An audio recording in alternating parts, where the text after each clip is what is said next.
Hello everyone, welcome you to another episode of defence DNA test episode 13, जहां हम बात करते हैं डिफेंस रिलेटेड कॉन्सेप्ट डिटेल में। तो अगर आपने अभी तक चैनल को सब्सक्राइब नहीं किया है तो अभी सब्सक्राइब करें और बेल आइकन को प्रेस करना ना भूलें लेटेस्ट अपडेट पाने के लिए। इससे पहले हमने वीडियो में बात की थी कि ग्वालियर के पास मुरैना में इंडियन एयरफोर्स के सुखोई 30 और मिराज 2000 एयरक्राफ्ट क्रैश हो गए। उस वीडियो में मैंने आपको बताया था कि भरतपुर में जो एयरक्राफ्ट क्रैश हुआ है वो एक चार्टर एयरक्राफ्ट है, लेकिन बाद में वायुसेना द्वारा ये क्लियर कर दिया गया कि भरतपुर में जो एयरक्राफ्ट क्रैश हुआ है वो इंडियन एयरफोर्स का ही एयरक्राफ्ट है। तो यहाँ पर एक क्वेश्चन बनता है कि अगर एयरक्राफ्ट ग्वालियर के पास क्रैश हुआ है तो भरतपुर में कैसे पहुंच गया। तो आज के वीडियो में हम बात करेंगे कि आखिर कैसे वायुसेना का एयरक्राफ्ट इतनी दूर गया, एयरक्राफ्ट क्रैश होने का जो सबसे संभावित रीजन है वो क्या है, क्रैश के टाइम एयरक्राफ्ट किसके कंट्रोल में था, उस टाइम एयर में और कितने एयरक्राफ्ट थे, क्या होता है एयर ट्रैफिक कंट्रोलर का रोल, और साथ ही देखेंगे कि क्या इससे पहले और भी ऐसे एक्सीडेंट हुए हैं, और भी बहुत कुछ है जानने के लिए। तो फिर देर किस बात की, चलिए शुरू करते हैं।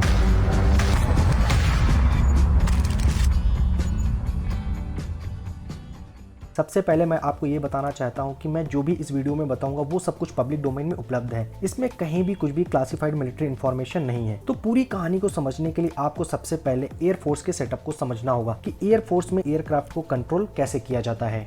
तो किसी भी एयरफोर्स बेस का एक एरिया होता है, जैसे किसी भी कंपनी या ऑर्गेनाइजेशन का। हर एक एयरफोर्स स्टेशन में हर एक काम के लिए सेपरेट विभाग होते हैं, जैसे हर एक सरकारी कार्यालय में होते हैं। एक एयरफोर्स स्टेशन में मुख्यतः एक या एक से अधिक fighter squadron, transport squadron, helicopter squadron, missile squadron होते हैं। इसके साथ ही एक रनवे होता है और एयर ट्रैफिक कंट्रोल सिस्टम होता है। स्क्वाड्रन किसे कहते हैं वो मैं आपको बता देता हूँ कि जब 18 या उससे ज्यादा एयरक्राफ्ट को एक साथ एक एयरफोर्स स्टेशन में रखा जाता है तो उन 18 एयरक्राफ्ट के ग्रुप को एक स्क्वाड्रन कहते हैं। तो एयरफोर्स का ग्वालियर एयरबेस में भी ऐसे ही हर तरह के स्क्वाड्रन है। ग्वालियर में मिराज का नंबर 1 स्क्वाड्रन है, जिसे हम द टाइगर्स भी कहते हैं, और ये इंडियन एयरफोर्स का सबसे पुराना स्क्वाड्रन है। वहाँ पे साथ में ही नंबर 7 स्क्वाड्रन है, जिसको बैटल एक्सिस के नाम से भी जाना जाता है, और ये बेसिकली इसका जो ऑपरेशन होता है वो स्पेशल म्यूनिशन ऑपरेशन के लिए किया जाता है। और वहाँ पे एक जो तीसरा स्क्वाड्रन है वो स्क्वाड्रन 9 है, जिसका निक नेम वुल्फ पैक है। ये भी एक फाइटर स्क्वाड्रन है और जिसमें मिराज 2000 तैनात है। तो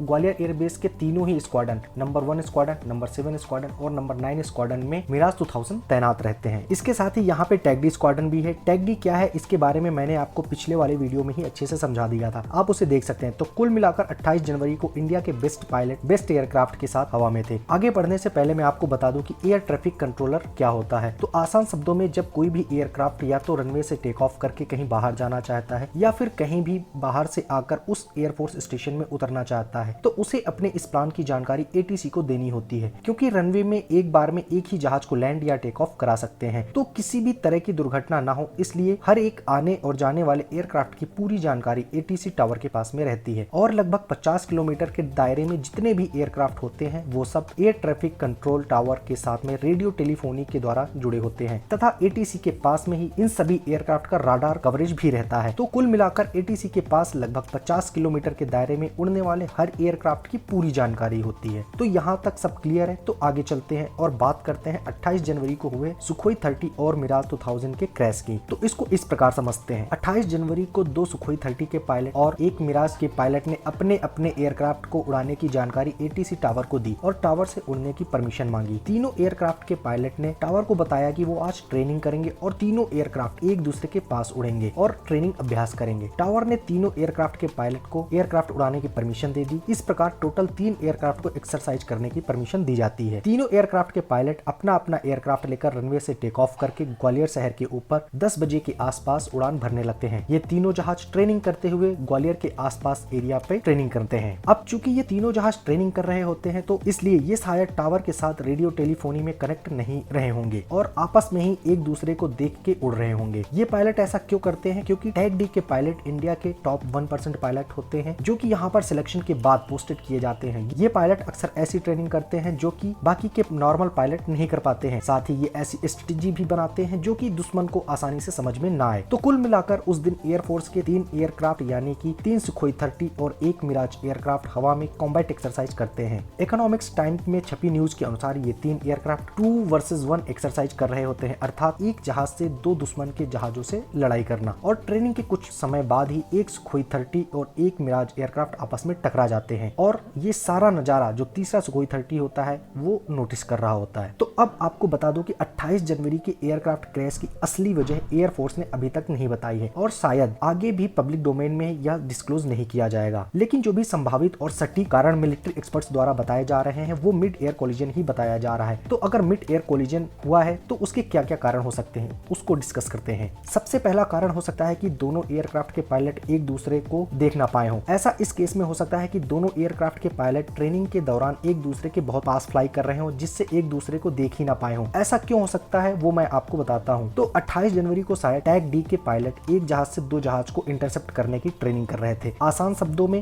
कि अगर कोई पायलट अकेला दुश्मन के दो जहाजों के बीच में फंस जाए तो दुश्मन के जहाज को कैसे मार गिराना है उसकी तैयारी हमारे जाबाज पायलट उस दिन कर रहे थे। तो ऐसे एक्सरसाइज को डॉग फाइट कहते हैं जिसमें जहाज एक दूसरे के बहुत करीब उड़ते हैं। इन एक्सरसाइज के दौरान कई बार ऐसी भी सिचुएशन आती है कि जहाज एक दूसरे को अपनी नॉर्मल आंखों से नहीं देख पाते हैं। हालांकि इन जहाजों में राडार लगा होता है लेकिन राडार का कवरेज एरिया लिमिटेड होता है। तो इस बात की संभावना बहुत ज्यादा है कि ये पायलट एक दूसरे को ना देख पाए हों और एयरक्राफ्ट की आपस में टक्कर हो गई हो। दूसरा कारण ह्यूमन एरर यानी कि पायलट की गलती या फिर टावर की गलती कहा जा सकता है। हालांकि इसके चांसेस बहुत ही कम है। तो ये मैं आपको पहले ही बता चुका हूँ कि यहाँ पर जो पायलट आते हैं वो सभी पायलटों में सबसे ज्यादा प्रोफेशनल होते हैं। आप इसे ऐसे समझ सकते हैं कि ये पायलट रूल्स पर चलते नहीं बल्कि रूल्स बनाते हैं। ये अपने फील्ड के मास्टर होते हैं तो इनसे ऐसी गलती होना ना के बराबर है। लेकिन टावर में ह्यूमन एरर को नकारा नहीं जा सकता है। हो सकता है कि ट्रेनिंग खत्म करके एयरक्राफ्ट वापस आने के लिए टावर से परमिशन मांगे हो लेकिन बाय मिस्टेक टावर ने एक ही जगह दोनों एयरक्राफ्ट को परमिशन दे दी हो और दोनों एयरक्राफ्ट लैंडिंग के लिए रनवे की तरफ 10 से 15 किलोमीटर दूर से अप्रोच करने लगे हो और उनकी आपस में टक्कर हो गई हो। हालांकि इस बात के चांसेस भी बहुत कम है क्योंकि टावर में जो एयर ट्रैफिक कंट्रोलर होते हैं वो भी बहुत एक्सपीरियंस्ड होते हैं और वो अपने काम में प्रोफेशनल होते हैं। लेकिन होने को कुछ भी हो सकता है और गलती किसी से भी हो सकती है। और लास्ट में तीसरा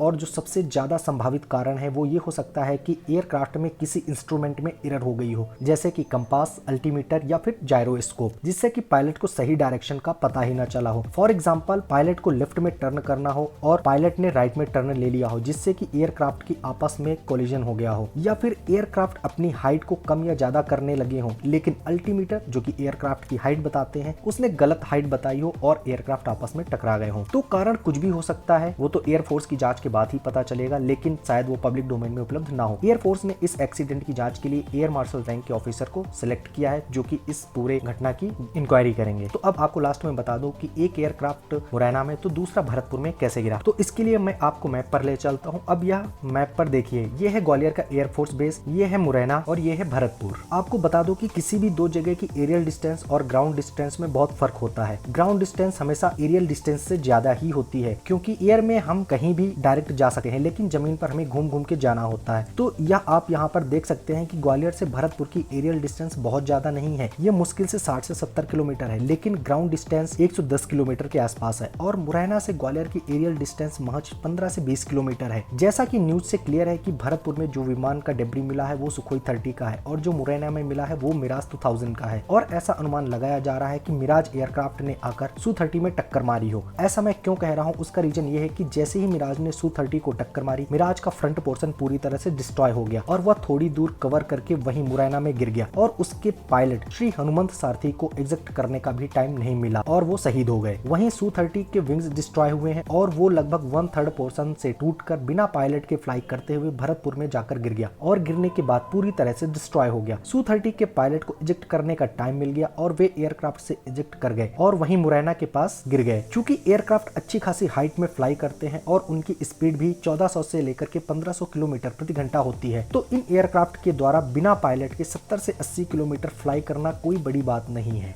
तो अब आखिरी में आपको बता दें कि इससे पहले भी ऐसे मिड एयर कोलिजन हुए हैं। तो सबसे पहला ऐसा मिड एयर कोलिजन इटली के मिलान में 24 सितंबर 1910 को हुआ था लेकिन इसके बाद भी और भी बहुत सारे मिड एयर कोलिजन हुए हैं जिनमें से कुछ की लिस्ट मैंने यहाँ पे दिखा रखी है। 29 सितंबर 1940 में रॉयल एयरफोर्स के 2 एवरो आपस में टकरा गए थे और ये पूरी लिस्ट है, आप इसमें से देख सकते हैं। बहुत सारे ऐसे एक्सीडेंट्स हुए हैं जिनमें मिलिट्री एयरक्राफ्ट आपस में टकराए हैं और वो डिस्ट्रॉय हो गए हैं। तो यहाँ पर आप लिस्ट में देख सकते हैं बहुत सारे मिलिट्री एयरक्राफ्ट आपस में टकरा गए हैं और एक्सीडेंट का शिकार हुए हैं। तो ये कोई पहली ऐसी घटना नहीं थी जिसमें कि हमारे एयरक्राफ्ट आपस में टकराए हों। तो उम्मीद करता हूँ अब आपके सारे डाउट्स दूर हो गए होंगे। तो आज की वीडियो में बस इतना ही, लेकिन जाने से पहले लाइक और चैनल को सब्सक्राइब जरूर कर दें। तो मिलते हैं अगले वीडियो में, तब तक के लिए टेक केयर, जय हिंद, जय भारत।